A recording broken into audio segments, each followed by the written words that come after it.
Bideo honekin zatikien arteko eragiketei hasiera emango diegu.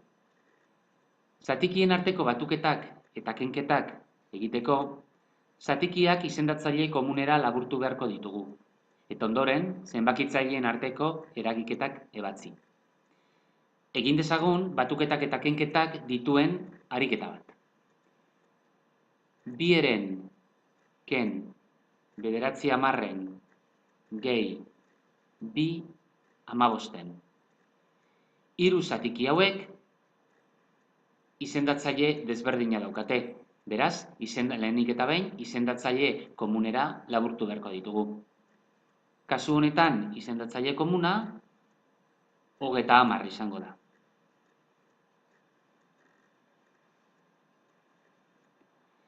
Ondoren, zenbakitzailea kalkulatu beharko ditugu. Horretarako, 30 zati 3, 10 bider 2, 20. 30 zati 10, 3 bider 9, 27. Eta 30 zati 15, 2 bider 2, 4. Ondoren, zenbakitzaileen arteko eragiketak egin beharko ditugu.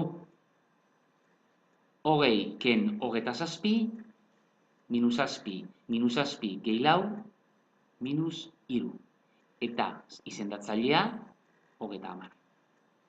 Baina ez dugu oraindik amaitu. Minus 3 30-en simplifikatu daiteke.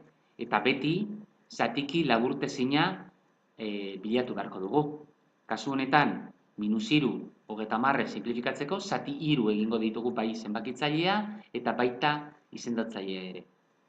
Minus 1 10. Hau izango da eragiketaren azken emaitza.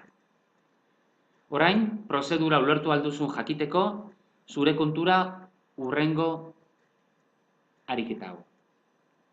1/6, ken 1/7, ken 1/14.